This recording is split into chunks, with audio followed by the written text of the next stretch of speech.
natuurlik ook my voorreg om ons spreker aan u voor te stel, leraar Hendrik de Winnaar. Hy is nie net 'n pragtige man met groot getuienis in sy eie lewe nie, maar jy weet, agter elke goeie man is daar 'n vrou. Hy's getroud met 'n pragtige vrou, Delana, en 2 seuns wat hom al in sy lewe goed geskaaf het.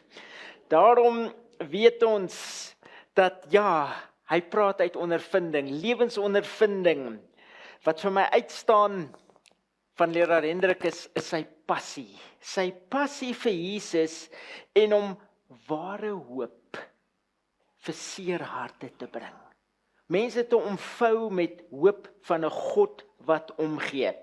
Nou ons moes baie, wat sal ek sê, lyne trek om hom hier by ons te kry. So dis ons voorreg, ons is so bly ons het hom by ons. Hy het toevallig 'n meestersgraad in die Nuwe Testamentiese teologie by die Universiteit van Pretoria verwerf en hy staans besig met sy doktoraal in praktiese teologie. So ons het nie net iemand van die straat af gekry nie, ons het iemand besonders wat met u sy hart kan kom deel. En ook sy kennis wat hy van Jesus opgedoen het, sodat ons werklik nuwe hoop kan hê in ons lewens.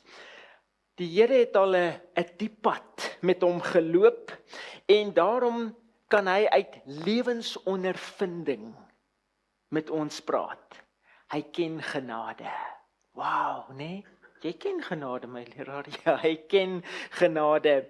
En graag is dit my voorreg om hom na vorentoe te roep, terwyl hy God se genade met ons op 'n besonderse wyse kan kom deel. Baie dankie my leraar, ons gee dadelik oor aan jou en sterkte. Goeiemôre vriende. Môre, dit is 'n voorreg vir my om hier by julle te wees en leraar Rudolf het so 'n klomp mooi goed gesê, maar die enigste 2 goed wat hy eintlik gesê het wat die waarheid is dat ek 'n pragtige vrou het en dat my seuns my al baie geskaaf het.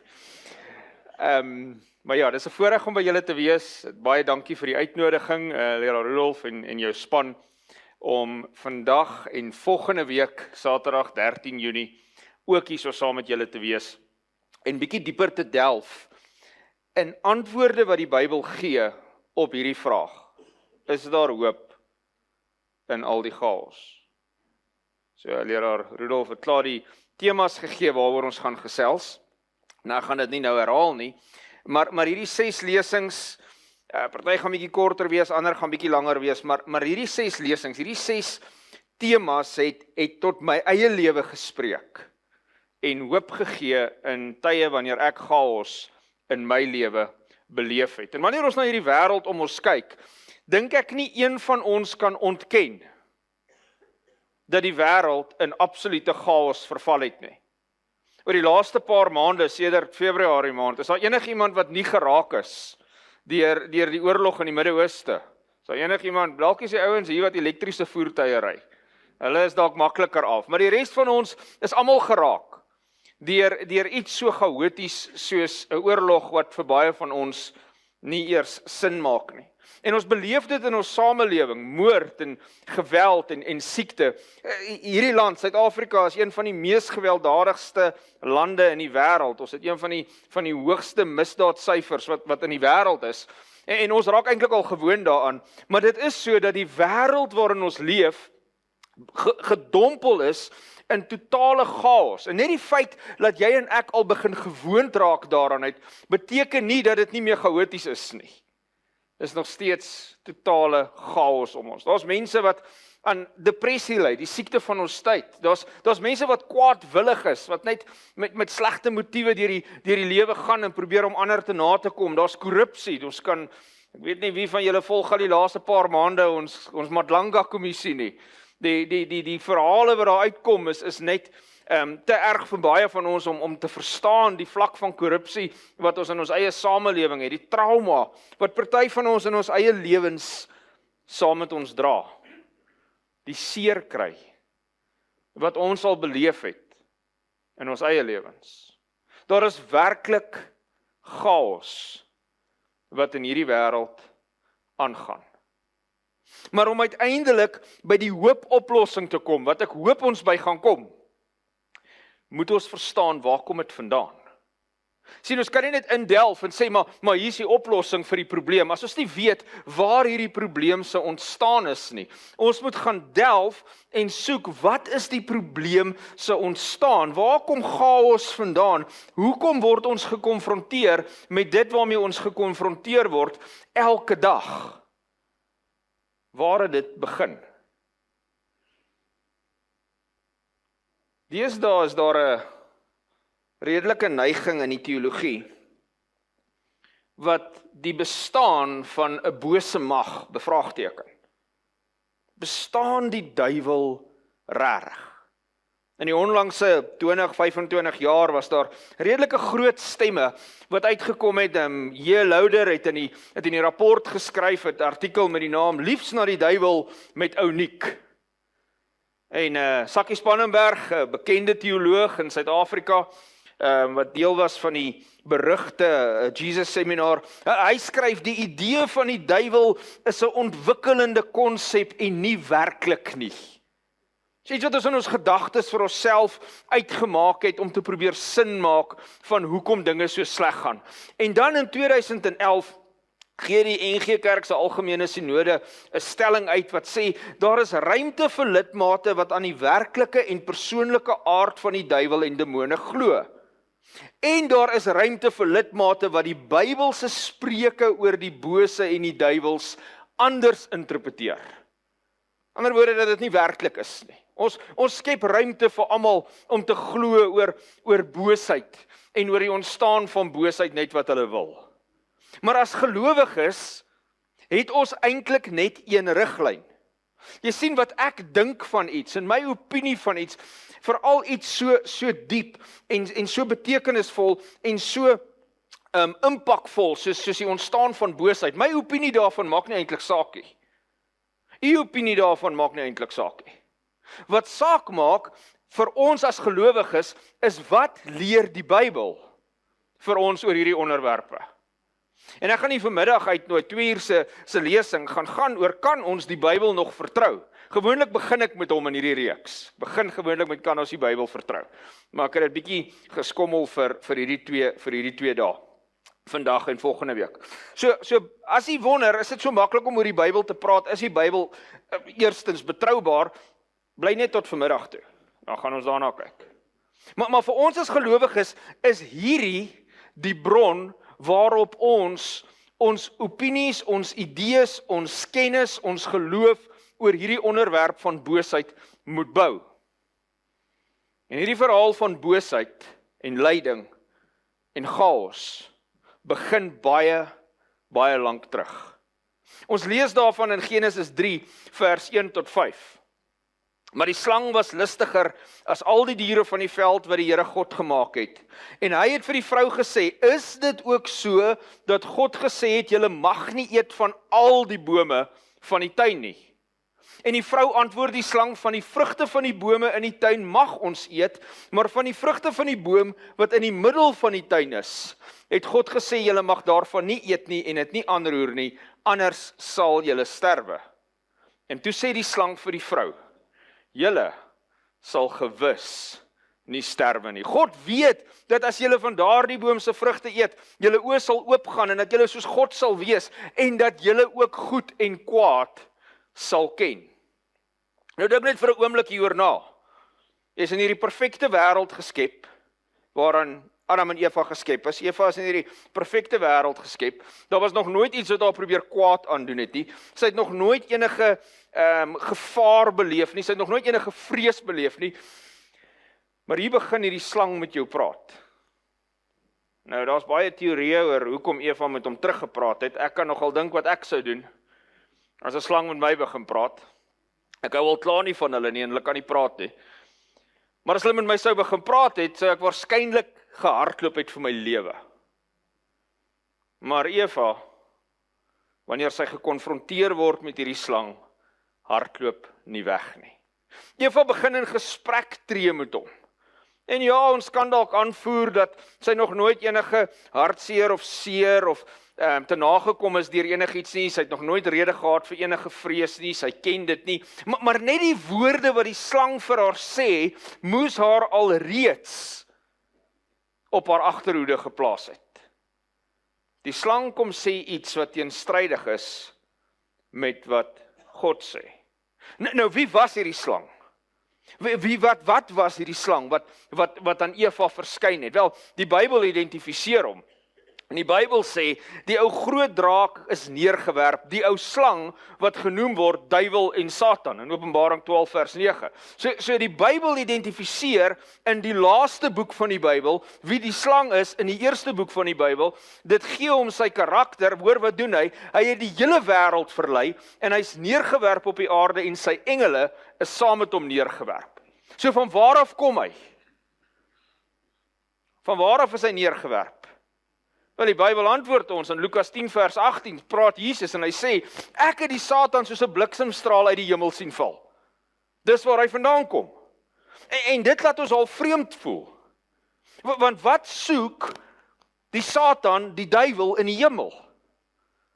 Hoekom van daar af? En tog is dit wat die Bybel leer.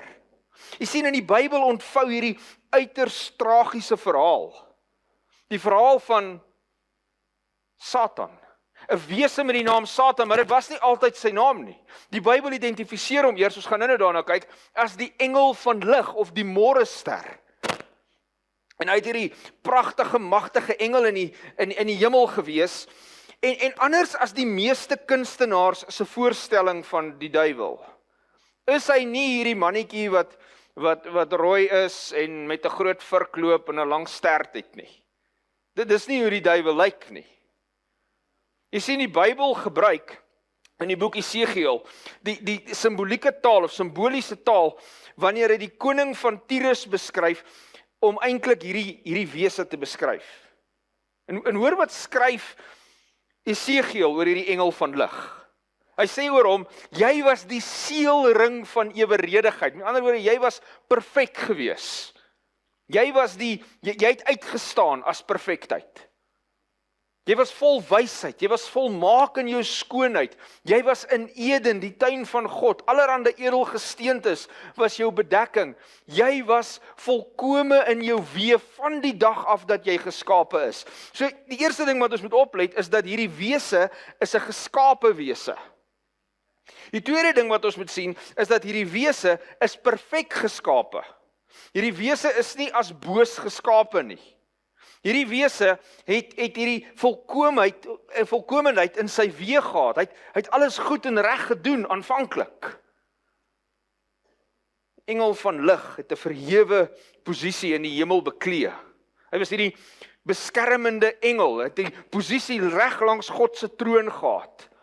Esegiel gaan verder, jy was volkome in jou weë van die dag af dat jy geskape is totdat. Nie gebeur iets met hierdie wese, gebeur iets met hierdie bose mag, gebeur iets met hierdie engel van lig, hierdie môrester, totdat daar ongeregtigheid in jou gevind is. En ewe skielik is hierdie pragtige geskape, perfekte wese, is nou vol ongeregtigheid. Ongeregtigheid, 'n ander woord vir sonde. Hoor wat sê Esegiel verder, wat is hierdie ongeregtigheid? Hoogmoedig het jou hart geword oor jou skoonheid. Jy het jou wysheid verderwe oor jou glans. In ander woorde, jy wou meer wees. Jy was hoogmoedig. Jy het gedink jy's beter as wat jy regtig is.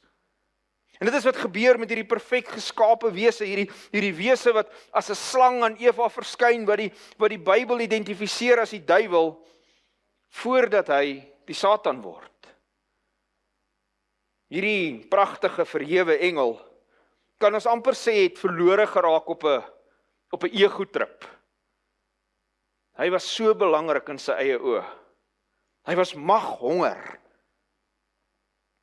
En in werklikheid het hierdie geskape wese, hierdie geskape engel, uiteindelik die moed bymekaar geskraap om sy skepper uit te daag. Uit te daag vir die heerskappy van die heelal. Jesaja beskryf hom verder. Hoe het jy uit die hemel geval, o môrester? En hierso is waar die woord Lucifer vandaan kom.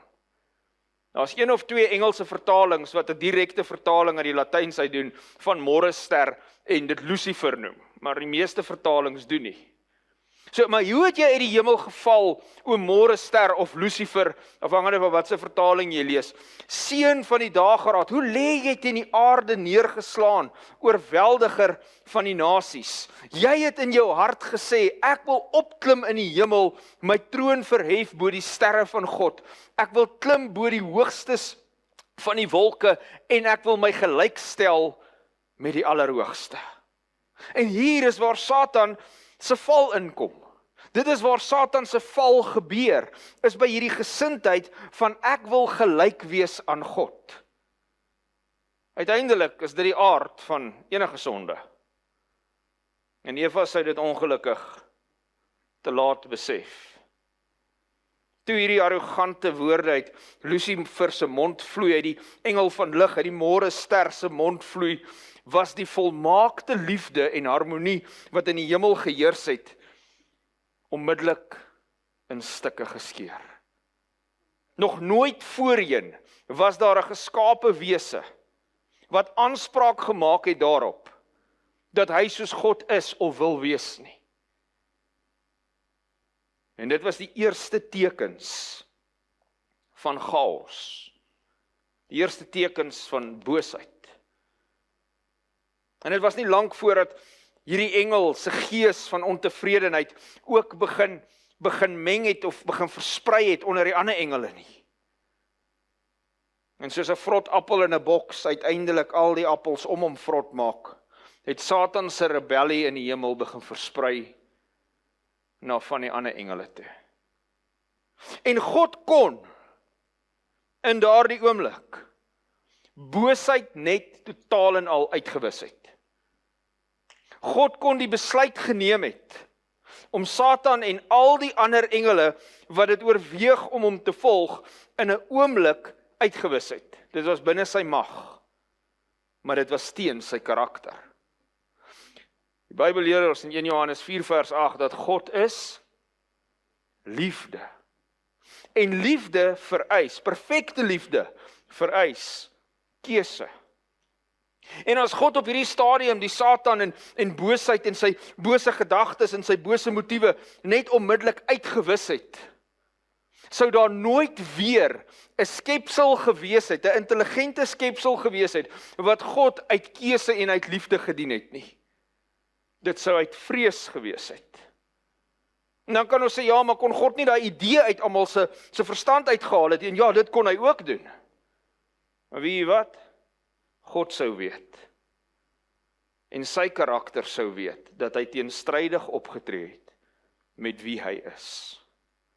En daarom laat God hierdie keuse, hierdie hartseer, hierdie vernietigende keuse toe, want hy wil hê dat intelligente wesens hom moet aanbid en volg en dien, omdat hulle 'n keuse uit liefde maak, nie uit vrees nie. God se geregtigheid, God se manier van die heelal bestuur, word deur Lucifer bevraagteken, word deur hierdie engel bevraagteken. Hy daag God se wette uit, hy daag God se regverdigheid uit, hy daag God se karakter uit. Hy glo dat hy die aarde dalk beter, die heelal dalk beter kan bestuur, beter oor kan heers as God. Maar jy sien die verskil is dat dit wat Satan, althans Lucifer of althans die môrester, hierdie is die ontwikkeling van hoe hy Satan word, wat hy nie verstaan nie, is dat juis dit wat hy wil wees, hy wil soos God wees, hy nie kan wees nie, want hy tree op uit selfverheffing uit, terwyl God uit liefde optree.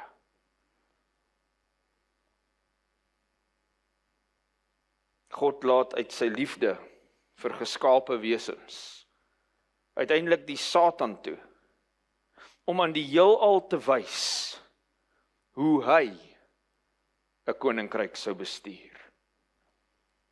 En dan deur hierdie plan toon God aan die heelal die gevolge van Satan se karakter as 'n heersende karakter.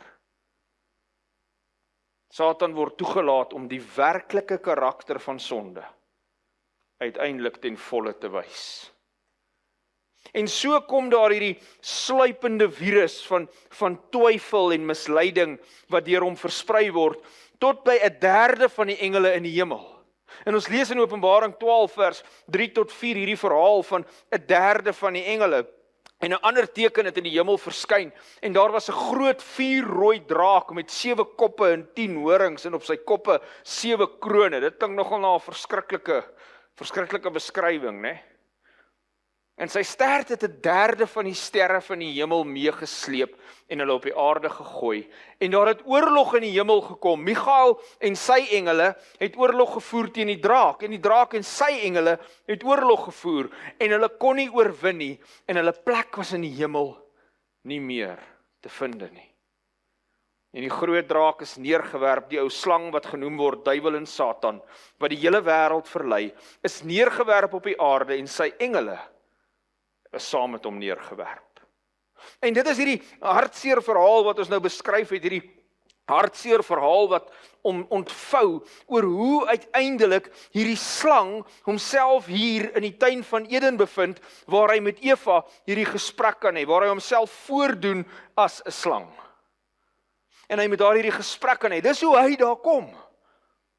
Dis uit rebellie uit, dis uit oorlog uit, dit is uit chaos uit, dat Satan homself uiteindelik bevind op hierdie aarde. En die hemel was die slagveld van die eerste oorlog, maar daar is Satan en sy engele dan uitgewerp, en nou gaan daar die oorlog hier op aarde voort. Die stryd verskuif van die perfekte hemel, waar God teenwoordig is, na hierdie aarde toe, waar sy skepsels is. Paulus vertel vir ons dat hier op hierdie aarde is ons tans amper 'n verhoog, waarop die res van die skepping kan sien hoe dit sou lyk as Satan die heelal bestuur het. Hy skryf in 1 Korintiërs 4 vers 9, ons het 'n skouspel geword vir die wêreld, vir die engele, sowel as vir mense. Planeet Aarde het pas uit die vingers van die Skepper God gekom, perfek, sonder enige klad van boosheid of siekte of sonde of vrees. Dit is die perfekte skepping. En toe maak God mense. En hoekom maak God mense? Want God is 'n verhoudingswese.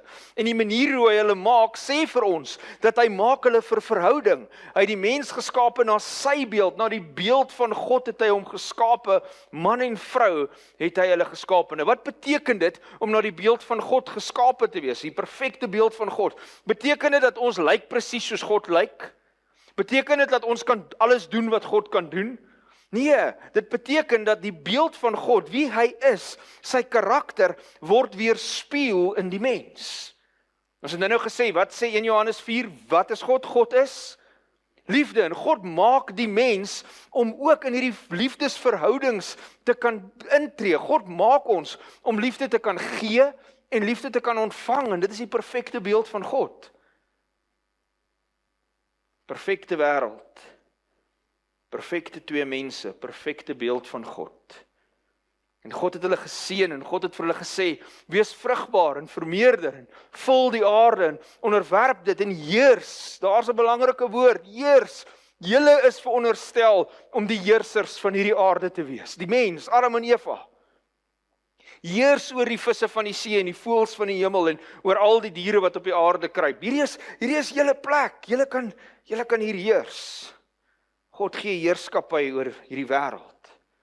En alhoewel hierdie twee mense perfek geskep word, wil God 'n verhouding hê met hulle.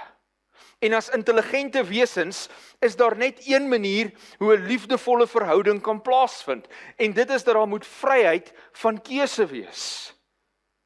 Ek kan tog nou nie elke aand vir my vrou sê, hoorie, hier in die laai lê my 9mm, en ek hoop môreoggend as sy wakker word, sy nog lief vir my. Want dan gaan sy my nie lief hê omdat sy my lief het nie. Sy gaan 'n verhouding met my hê omdat sy vrees.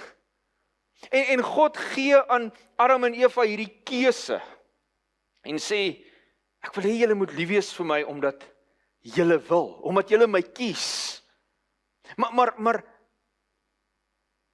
Daardie toets, daardie keuse sou uiteindelik neerkom op net een besluit. En hierdie is dit nog 'n vraag wat baie keer opkom, maar hoekom het God daai boom in die eerste plek daar gesit? Die boom van kennis van goed en kwaad. As God 'n keuse vereis, moet hy 'n keuse gee. God kan nie sê jy het 'n keuse om my te dien, maar ek gee vir jou geen ander keuse as om dit net te doen nie. So God moes aan Adam en Eva 'n geleentheid gee om konstant te bewys dat hulle hom kies. Dis hoe liefde werk. En die Here God het aan die mens bevel gegee en gesê, van al die bome van die tuin mag jy vry eet. Kom ons staan net gou vir 'n oomblik stil. Wat het Satan vir Eva gesê? Het God gesê julle mag van al die bome in die tuin nie eet nie? Dit is hoe Satan haar intrek. Hy gebruik 'n verdraaide halwe waarheid. God het gesê julle mag van al die bome eet. Maar van die boom van die kennis van goed en kwaad, daarvan mag jy nie eet nie, want die dag as jy daarvan eet, sal jy sterwe. En dit lyk op die oog af soos 'n redelike versoek. Hierdie perfekte skepping, hierdie tuin met al hierdie bome, met al die kos, vrylik beskikbaar. En God sê, julle kan in hierdie uitgestrekte tuin eet van wat julle wil. Maar om seker te maak dat ons bly in 'n liefdesverhouding met mekaar, moet ek julle 'n keuse gee om my te bly kies. En daarom is daardie een boom daar, om daardie keuse te kan bly maak. Dat julle nie my dien net omdat daar geen ander opsie is nie. God wil in 'n liefdesverhouding wees. En dit is wanneer Eva op haar kwesbaarste is, dat sy heeltemal oorrompel word met hierdie pratende slang. Nou, ek wil vandag vir julle sê, Satan werk baie min openlik. Daar's baie min van ons wat kan terugkyk op ons lewensfoute en slegte besluite en sondes waarvoor ons al geval het, wat kan sê, ag weet jy wat, die oomblik toe ek hierdie ding sien, toe weet ek sommer hierdie gaan my nou in die afgrond intrek. Daar's baie min van ons wat dit kan sê. Net daar die een drankie. Ja, dit is nie so erg nie op skool, voel net hoe voel hierdie sigaret. Daar's baie min van ons wat kan sê, o nee, ek het dadelik geweet, hierdie is tot vernietiging van my. Satan werk nie openlik nie. Satan gebruik regerings en organisasies en mense en hy gebruik selfs 'n slang. Satan gebruik allerhande versoekings. En dis hoekom Paulus sê, ons moet die volle wapenrusting van God aan hê, sodat ons staande kan bly teen die liste van die duiwel. Ons worstelstryd is nie teen vlees en bloed nie. Glo dit of nie, die mense met wie jy konflik het, jou geveg is nie eintlik met hulle nie. Ons worstelstryd is nie teen vlees en bloed nie, dis teen die owerhede, teen die magte, teen die wêreldheersers van die duisternis van hierdie eeu. Ons worstelstryd is teen die bose geeste in die lig. En so word Eva mislei, nie verlei nie. Mislei, verlei, as jy verlei word, dan weet jy word verlei. As jy mislei word, dan weet jy nie wat besig is om te gebeur nie. En Satan kom en met 'n baie onderduimse plan, mislei hy vir Eva, en sy het nooit gedink dat hierdie slang wat met haar praat, is die bose wese, wat eens in die hemel 'n perfekte wese was nie. En hy sê vir haar, as dit so dat God gesê het, julle mag nie eet van al die bome van die tuin nie. En ons weet dis nie wat God gesê het nie. Maar dit is hoe hy die deur oopmaak vir gesprek. Want onmiddellik antwoord sy hom, van die vrugte van die boom in die tuin mag ons almal eet. Maar van die vrugte van die boom wat in die middel van die tuin is, het God gesê, julle mag daarvan nie eet nie, anders sal julle sterwe. En toe sê die slang vir die vrou, julle sal gewis verseker nie sterwe nie. Ek oortuig jou, niks gaan met jou gebeur nie. Maar God weet dat as julle daarvan eet, julle eintlik soos God sal wees. Wat was Satan se oorspronklike val gewees? Wat was die rede vir hoekom hy in die eerste plek van die engel van lig, van die môre ster, van hierdie pragtige skape aanbiddingswese gegaan het, na hierdie bose Satan? Wat was die rede? Hy wou soos God wees. En Satan gebruik daardie selfde versoeking vir Eva. Sê God weet dat julle soos hy gaan wees, julle gaan die verskil tussen goed en kwaad ken. Wie wat? Satan het 'n halwe leuen vertel, maar hy het 'n halwe waarheid ook vertel. Want Hulle het nie die verskil tussen goed en kwaad geken nie. Maar dit was vir hulle eie voordeel, dat God dit van hulle af weggehou het. Dit was vir hulle eie voordeel, dat hulle nie geweet het wat die gevolge van sonde is, en hoe verwoestend en seer sonde maak nie. Satan laat dit lyk asof God 'n agenda het teen hulle, asof God onregverdig is, dat hy iets wat mooi is van hulle af weghou. Hy sê, maar julle kan ook soos God wees.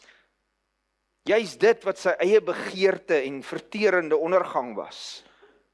Dit het goed geklink vir Eva. En toe sien die vrou dat die boom goed was om te eet en dat hy 'n lus was vir die oë. Ja, 'n boom wat 'n mens kan begeer om verstand te kry, en sy neem van sy vrugte en sy eet, en sy gee ook vir haar man by haar, en hy het geëet. En so val die eerste mense. Hulle val die toets van liefde en lojaliteit. Hulle val die keuse, perfekte keuse wat hulle gehad het. Val hulle. En onmiddellik weet hulle iets is fout. Onmiddellik kom hulle agter, hier is iets anders wat besig is om te gebeur. Hier is iets wat ons nie ken nie. Onmiddellik voel hulle bang.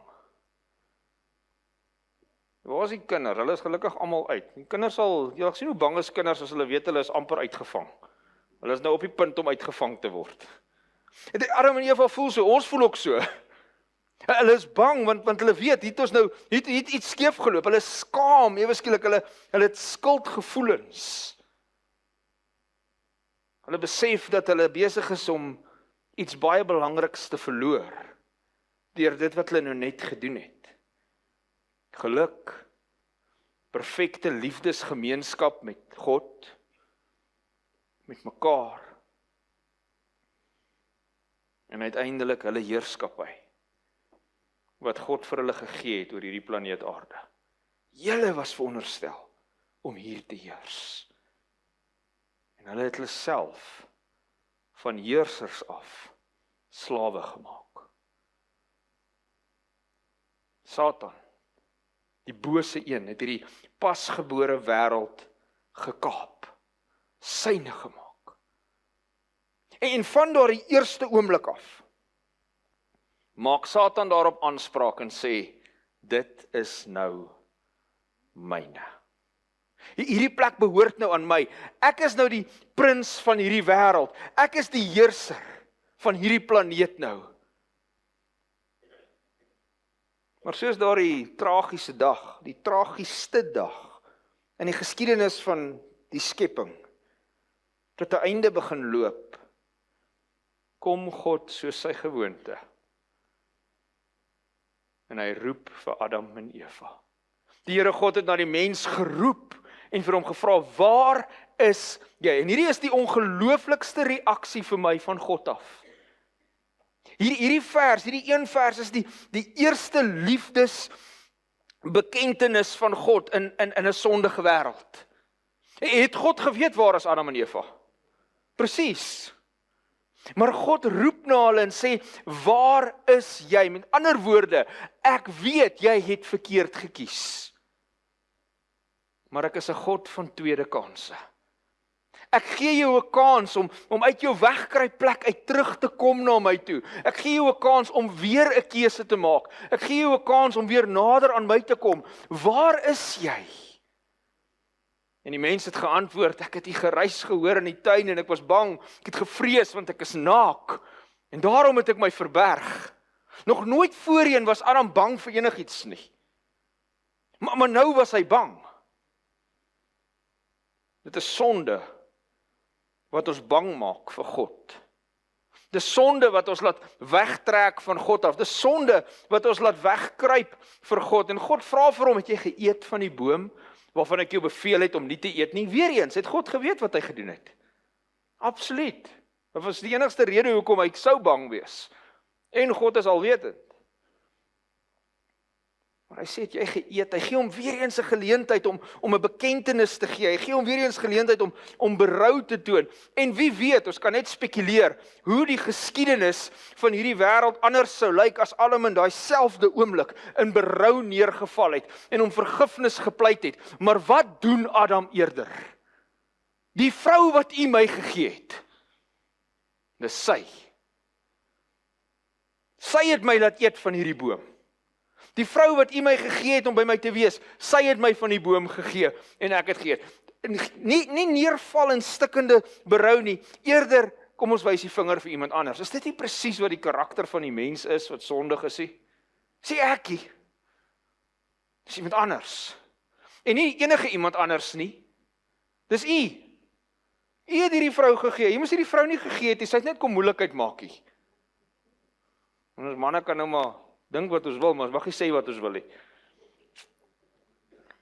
Dis die vrou se skuld. En wat doen Eva? Eva gaan verder en sy sê nee. Toe God vir haar vra wat het jy gedoen? Sy sê nee, dis die slang wat my bedrieg het. En ek het geëet. En hierdie verhaal vir die wat onthou so klompie jare terug, as ek hierdie verhaal lees, dink ek altyd daaraan aan Hansie Cronje. Dis die duiwel wat my dit laat doen het. En hy was nie heeltemal verkeerd nie. Maar dis die mens se natuur om nie te wil erken en verantwoordelikheid vat vir wanneer ons hierdie mislukkings maak nie. Adam sê is die vrou sê is die slang. En die slang staan terug en hy glimlag breed. Hy het nie nodig om enigiemand anders te beskuldig nie. Hy het gekry wat hy wou hê.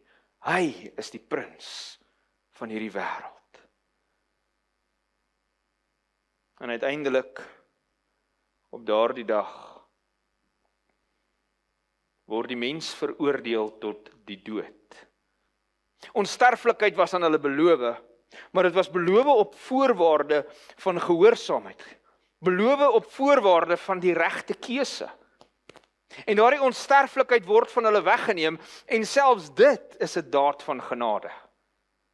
Want weet jy, wat 'n slegte lewe dit sou wees, as ons onsterflik was, en ons vir altyd moes leef, met sonde en die gevolge van sonde konstant. So het God dan die mens weggedryf en Gerubs, dis tipe engele, aan die ooste kant van die tuin van Eden laat woon, met 'n swaard wat vlam en flikker, om die toegang tot die boom van die lewe, die boom waarvan hulle kon eet om vir altyd te leef, te bewaak.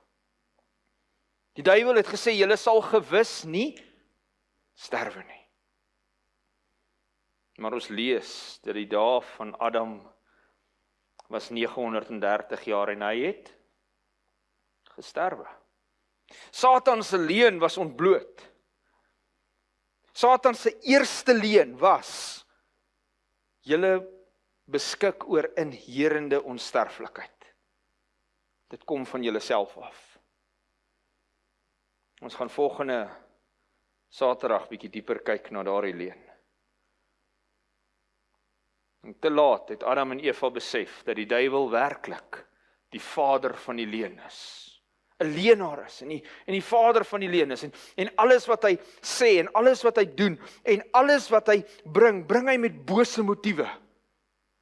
En ek dink baie keer het ons die werklikheid van die bose, die konsep daarvan begin verloor, omdat ons die duiwel sien as hierdie rooi mannetjie met 'n lang stert en 'n vurk. En hy's amper oulik in die kindercartoons. Maar die duiwel is die boosheid van self, die leuen van self. En daar's niks mooi en goed in hom nie. Ons perfekte wêreld word besmet met die vloek van sonde. En hierdie planeet aarde word die plek van siektes en wreedheid en seer en dood en teleurstelling en probleme en trane en gebroke verhoudings en swaar kry en hongerte en finansiële uitdagings. En hierdie plek word net 'n plek van chaos.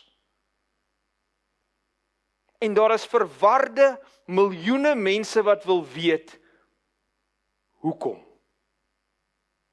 Hoekom lyk die wêreld soos dit lyk? En ons het allerhande idees binne in Christendom binne in ander gelowe, selfs binne in ateïsme, elke persoon met sy eie ideologie en wêreld uitkyk, het probeer 'n antwoord vind vir waar kom hierdie vandaan? Wie moet blameer word? En Christendom kom dan partykeer met die antwoord en sê, maar God sit agter dit alles. God is die een wat alles beskik hier op aarde. God is die een wat goed en sleg laat gebeur, want God het een of ander groter plan daarmee en ons moet maar net tevrede wees met dit. Ek vandag vir u sê, as dit die God is wat ek moes aanbid, sou ek hom waarskynlik nie gekies het nie. As ek vandag 'n God moes aanbid wat boosheid en slegte dinge en kwaad en chaos in my lewe inbring, sou hy waarskynlik nie die een gewees het wat ek kies nie. Romeine 5 vers 12 leer vir ons waar kom dit vandaan, want deur een mens, wie was daar 'n een mens? Adam, het sonde in die wêreld ingekom, en deur die sonde, die dood. Sê enig iemand hier wat vandag hier sit, wat dink dat hulle verhewe is bo die dood? Vandag vir u sê, nie een van ons weet of ons volgende Saterdag hier gaan sit nie. Die dood het in hierdie wêreld ingekom tot alle mense. Hoekom? Want ons almal het gesondig. En Satan is die skuldige een. Satan is die skuldige een wat verantwoordelik is. Die een wat verwoesting na hierdie wêreld, na hierdie planeet gebring het. Die een wat lyding veroorsaak het. En Jesus identifiseer hom as die bron van al die chaos. Jesus identifiseer hom as die bron van al die lyding en die seer. Want Jesus bevind homself op 'n Sabbat in 'n sinagoge en hy's daar besig om te leer. En dan sien hy hierdie vrou. En hierdie vrou het 'n verlamdheid aan haar. Hierdie vrou het 'n gebrek. En Jesus word geraak deur haar omstandighede en hy genees haar. En onmiddellik is die kerkleiers, die sinagogeleiers, kwaad vir Jesus. Want wat het jy nou op 'n Sabbat gedoen? Hierdie vrou kon môre gekom het. Dit is nie nodig om op die Sabbat gesond gemaak te word nie. Maar hoor wat sê Jesus. Hierdie vrou wat 'n dogter van Abraham is, wat die Satan, dink daaraan, Jesus sê vir hulle, dink daaraan, ons kan ook daaraan dink, wat die Satan 18 jaar lank gebind het. Moes sy nie juis van hierdie band op die Sabbatdag verlos word nie. Jesus identifiseer die Satan as die een wat hierdie siekte oor hierdie vrou se pad gebring het, oor hierdie vrou se lewe gebring het. Nou, antieke Jode se siening was, dat alles wat op aarde gebeur, is God wat dit doen. Die boosheid het nie enige mag nie. Alles wat gebeur, is God wat dit doen. Hierdie vrou, of haar voorouers, haar ouers of haar grootouers, hulle het iets vreesliks verkeerds gedoen. Dis hoekom sy so is soos wat sy is. Dis wat hulle geglo het. En Jesus kom en sê, nee, dis die Satan wat dit aan haar gedoen het. Satan was die skuldige een. Hy is die bose krag agter siekte en lyding en hartseer en dood.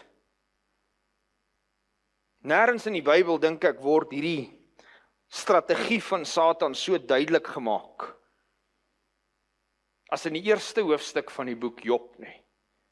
Dit is 'n kragtige boek en 'n boek wat ons baie keer moet vra laat, veral as ons hierdie hele boek lees en ons sien hierdie interaksies van Job en van sy vriende en die dinge wat hulle partykeer kwytraak. Maar in hierdie eerste hoofstuk word Satan heeltemal ontbloot, sy karakter word gewys. En ons lees van hierdie vergadering van die seuns van God, die verteenwoordigers van die skepping as te ware. En hoe Satan dan ook hierdie vergadering binneval. En God sê vir hom, waar kom jy vandaan? Amper asof God vir hom wil sê, wie het jou genooi? Wat maak jy hierso? Waar kom jy vandaan? En die Satan antwoord en sê, van 'n swerf tog oor die aarde. Ek het alles op die aarde gesien wat daar te sien is. En onthou wat is nou die nuwe reëling op aarde? Wie het heerskappy oor die aarde, volgens homself? Die Satan, is nie meer die mens nie. Dis nou my plek. Hy het Adam se heerskappy vir homself gevat. En die Here vra vir die Satan, het jy ag gegee op my knegt Job? Daar is niemand op die aarde soos hy nie, 'n man vroom en opreg, godsvreesend en wat afwyk van die kwaad. Ek wens God kon so oor my praat. Ek wens wanneer God na my kyk, kon hy hierdie woorde gebruik. Satan, het jy gesien? Het jy my knegt gesien? Het jy my kind gesien? Die Here sê vir Satan, wag net 'n bietjie. Daar is steeds hulle wat kies om jou nie te dien nie. Daar is steeds hulle wat die regte keuse maak. Jy mag dalk heerskappy hê, jy mag dalk verwoesting bring, jy mag dalk chaos in hierdie wêreld bring, jy mag dalk die bron wees van alle sonde en wat almal sondaars maak, maar te midde van daardie sondaars is daar nog steeds mense wat die hand opsteek en sê, ons kies om God te dien. En het jy vir Job gesien? En dan sê Satan vir God, is alles goed en wel. Maar kyk hoe mooi sorg jy vir hom. Dis geen wonder dat hy jou bly kies nie. Ek sê vir jou, vat net aan party van sy goed. Dan gaan jy sien hoe draai Job. Die vertroue wat God in Job stel. Wanneer hy sê, alles wat hy het is in jou hand. Net aan homself mag jy jou hand nie uitsteek nie. En Satan gaan daarvan al weg en hy's gretig om sy hande op hierdie Job karakter te lê. Hy's gretig om hom te kry, om teen God te draai. Want dan kan hy uiteindelik wys dat dit nie moontlik is vir die mens om die regte keuse te maak nie. Dat wanneer die mens die regte keuse maak, is dit net omdat hulle God as 'n Kersvader tipe figuur sien, maar die oomblik wat God nie meer gee nie, dan sal hulle teen hom draai. So Satan is gretig om hierdie Job karakter se lewe omver te gooi en te sien dat hy sy rug op God draai. En hy gaan eerstens en hy laat al Job se vee gesteel word en sy veewagters doodgemaak word. En daarna slaan hy met weerlig sy skape en sy herders dood. En dan kom daar 'n volk genaamd die Galdeërs en hulle kom en hulle steel Job se kamele. Hierdie ou verloor alles besittingsgewys in hierdie kort tydjie. Maar Satan is nog nie klaar met hom nie. En Satan verwoes die huis waarin Job se kinders is, met 'n groot wind. En al 10 Job se kinders sterf.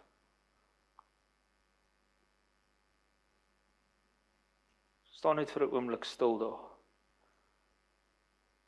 Miskien sit hier iemand wat al deur daai seer van die verlies van 'n kind se sterwe gegaan het. 'n Verlies wat die res van ons nie kan verstaan nie. Nooit sal verstaan nie. Tensy dit met ons gebeur.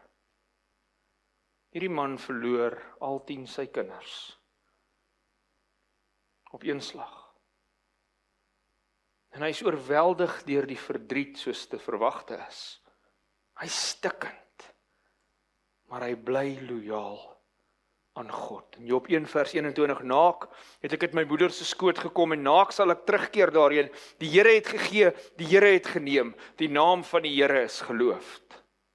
Nou lees ons hierdie teks en dink ons maar is dit dan die Here wat dit aan Job gedoen het? Job ken nie die verhaal wat ons sien uitspeel nie. Job ken nie hierdie vergadering, hy weet nie van hierdie vergadering nie, hy weet nie van hierdie bose mag, wat nou toegang het, om verwoesting te saai in sy lewe nie.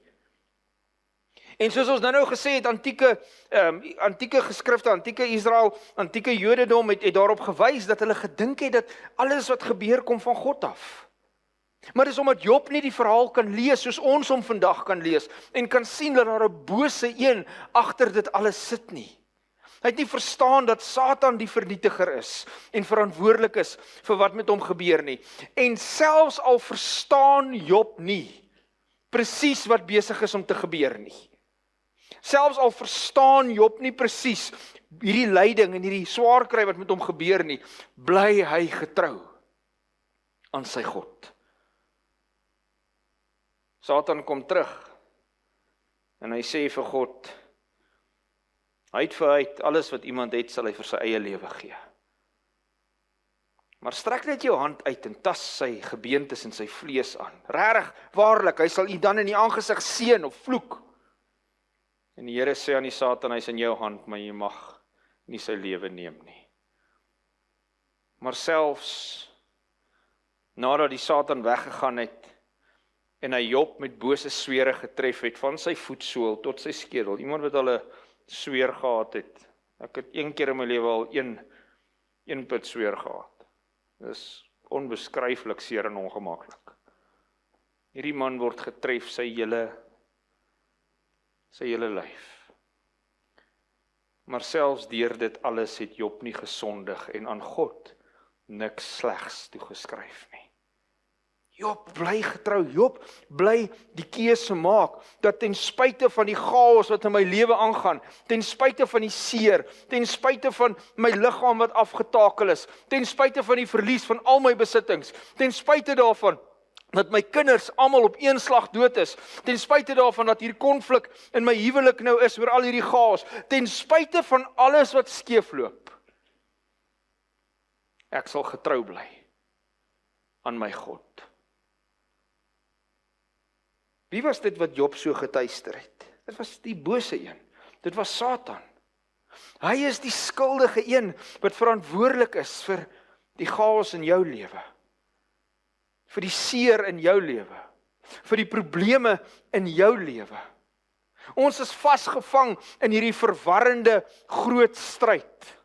Die stryd tussen reg en verkeerd, tussen lig en duisternis, tussen goed en kwaad. Ons is vasgevang in hierdie stryd. Die stryd tussen God se gesag en wetteloosheid. Tussen die skepper en die rebel Satan. Jy en ek is ongelukkig nie toeskouers nie. Ons kan ongelukkig nie terugsit en kyk hoe speel hierdie groot stryd hier voor ons uit nie. Ons is in dit. Of ons wil of nie, ons is in dit. En die idee dat Satan net 'n mite is, of 'n toeval is, of net 'n gedagte is wat ons vir onsself ontwikkel het, laat ons onvoorbereid om hom te gaan.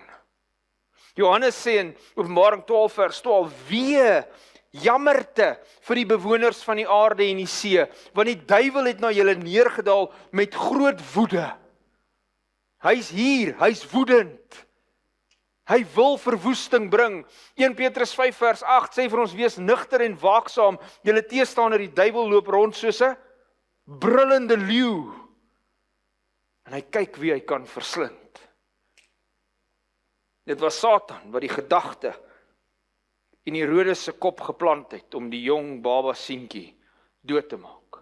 Dit was Satan wat na Jesus gekom het, vermom as 'n engel uit die hemel uit, in die hoop om hom te kan laat val.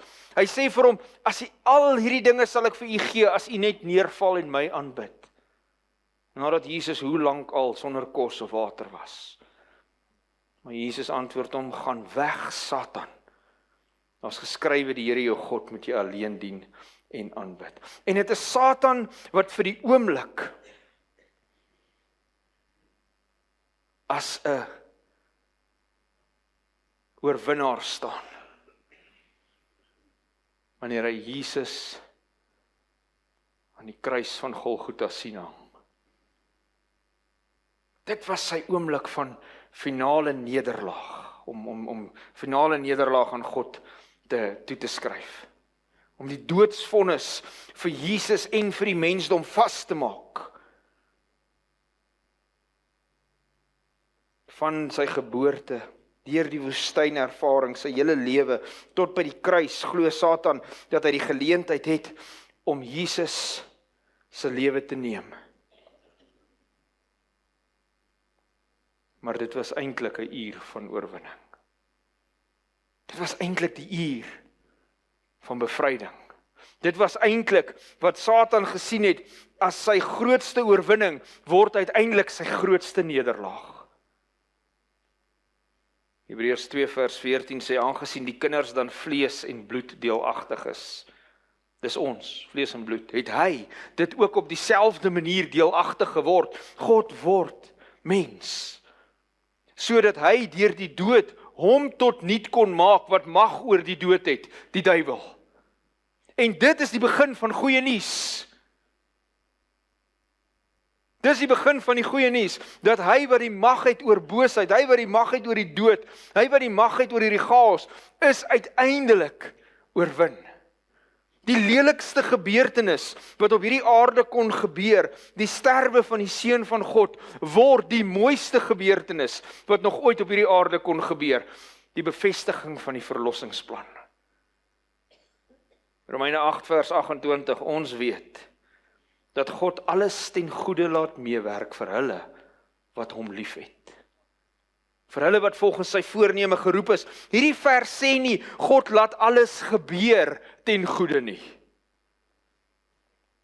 Dis nie God wat alles laat gebeur, omdat hy 'n groter plan met ons het nie. Dis God wat alles ten goeie, alles wat met ons gebeur, ten goeie laat uitwerk, as ons hom liefhet. En ek wil met julle 'n kort getuienis deel, oor hoe hierdie in ons eie lewe uitgespeel het as 'n gesin. Op 18 April 2014 word 'n baba seentjie gebore. En hierdie kind bring net absolute vreugde in sy ouerhuis in. En Ruben Hendrik de Winaar, soos tweede seentjie. En ons is opgewonde en ons is so bly oor hierdie kind wat amper onverwags sy verskyning maak. Maar 'n paar maande later op 9 Julie 2014 is die eerste dag van 'n 7 jaar wipplank wat ons as 'n gesin uiteindelik sou moes ry. Ons staan in die spreekkamer in 'n hospitaal in Kaapstad. En die dokter kom in en hy's bevriend met ons. So ons is heel informeel met mekaar. Maar toe hy by die deur inkom, sien ek iets is fout. Hy kom uit teater uit waar hy ons seentjie ondersoek het. En voordat hy kan begin praat, begin hy huil. Nou as 'n dokter begin huil, dan moet jy weet iets is groot fout.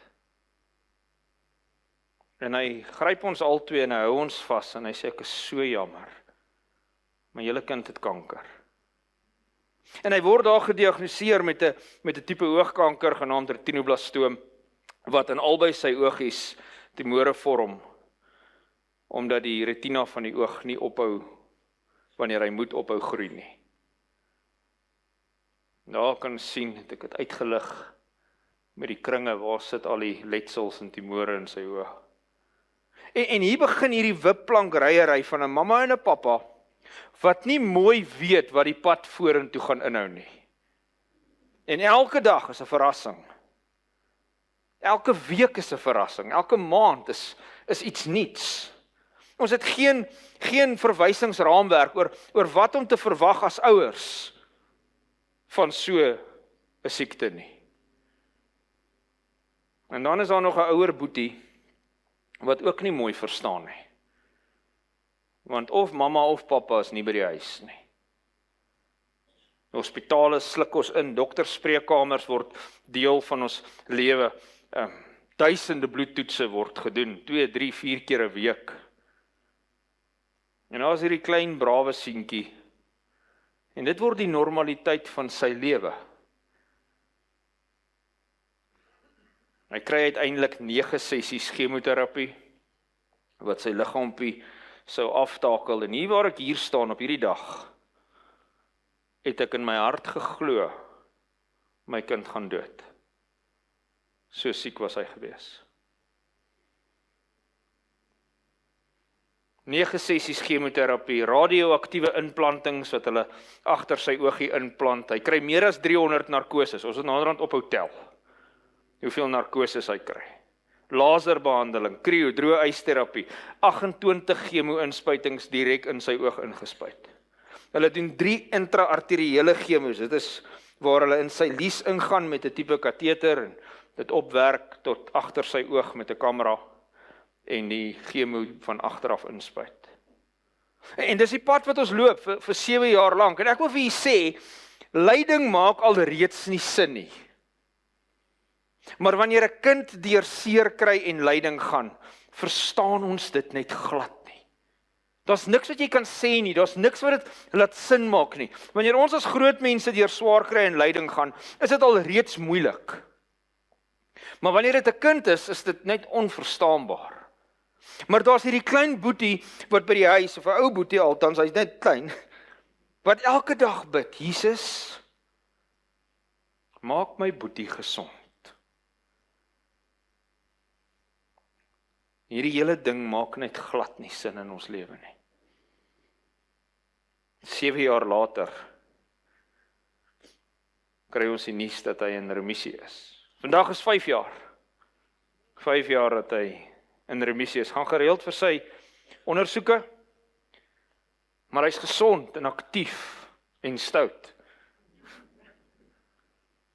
5 jaar in remissie. En die Here was goed vir ons gewees. Die Here het nie ons gebede in 'n oogwink geantwoord nie. Die Here het nie genesing gebring in 'n oomblik waarvoor ons so gepleit het nie. Die Here het tyd gevat, in die mediese wêreld gevat. En ons is dankbaar daarvoor. Maar soos ek hier vandag staan, weet ek dat ek nie alleen is in my belewenis van seer en chaos en verwoesting wat Satan bring nie. En my kind lewe en ek is dankbaar daarvoor. Maar dan mag dalk ander hier sit wat nie die uitkoms gekry het uit hulle uitdagings uit waarvoor hulle gebid het nie. Ek wil vir u sê, agter al hierdie dinge, onsigbaar, is die werk van Satan. Hierdie tragedies, hierdie chaos is nie die dade van God nie. Dis nie 'n liefdevolle God wat my kind kanker gee, omdat hy iets beters vir my in gedagte het, wat hy dalk vir my wil leer of by wil laat uitkom nie. Maar hierdie God vat wat Satan in my lewe doen, en hy draai dit om, en hy maak iets goeds daarvan. En hy wys vir Satan dat hy nie die laaste sê sal hê in die lewe van sy kinders nie. Ek wil vir u sê, daar's goeie nuus. En die res van ons aanbiedings gaan oor hierdie goeie nuus. Daar's goeie nuus, en die goeie nuus is dat hierdie hemel, hierdie planeet, wat deur Satan gekaap is, binnekort gered sal word daarvan. Satan sal nie vir altyd hier bly bestaan om verwoesting te saai nie. Inteendeel, Jesegiel 28 praat van nog steeds van die Satan, en hy sê, ek het tussen die vuurige gesteentes uit vernietig, o Gerub wat beskut. Ek het 'n vuur uit jou binneste laat uitgaan, dit het jou verteer, ek het jou tot as gemaak op die aarde, voor die oë van almal wat jou gesien het. Sonde en lyding sal verbygaan. En as jy die hele verhaal wil hoor van hoe dit gebeur, moet jy bly vir die res van die lesings.